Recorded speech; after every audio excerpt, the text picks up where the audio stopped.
Hi guys, my name is James Fry and I'm an English teacher for Newton Conover City Schools in Newton, North Carolina. And today I'm going to be taking you through this training. The training is called Creating Benchmarks and Formative Assessments in Schoolnet, and you're basically going to be learning how to use Schoolnet as an assessment tool in your classroom. So the first objective, which is what this video focuses on, is how to get into Schoolnet. So we're going to go ahead and open another tab. You are going to navigate to your LEA's PowerSchool home base page. So obviously for us it's newton-conover.powerschool.com/teachers/pw.html. Then when you get there, you're going to start typing in your username, which is your UID, and your password. Okay, so once you've made it this far, in the bottom left corner there is going to be a tab added to your navigation bar called Schoolnet. Just click that. Homebase will open another tab.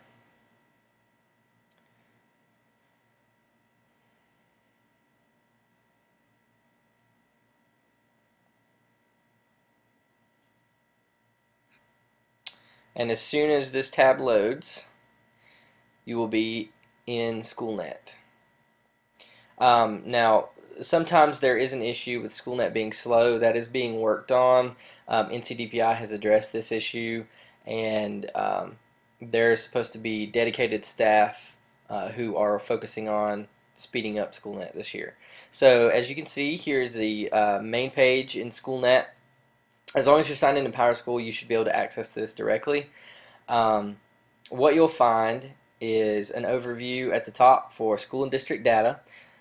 This dashboard essentially just has information about your students, performances on benchmarks that you've given them. You can find the tests here and get reports on individual students based on assessment data.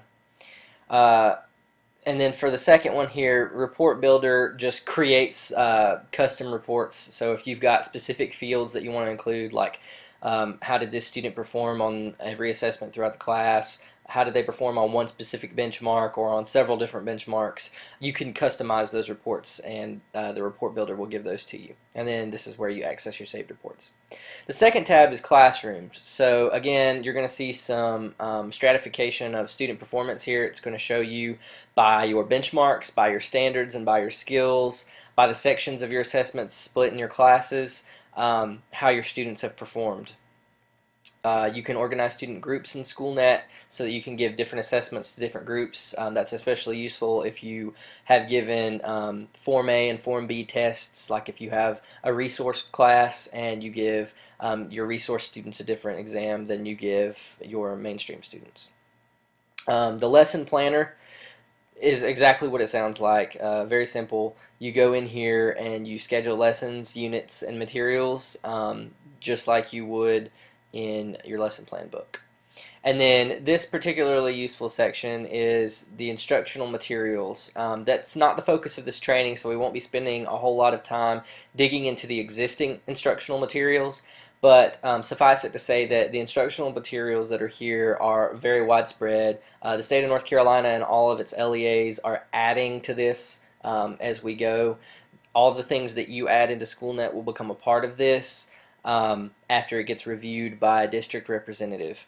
So you'll have everything, all of your items vetted by an individual, and then it just goes to into a big bank, an item bank.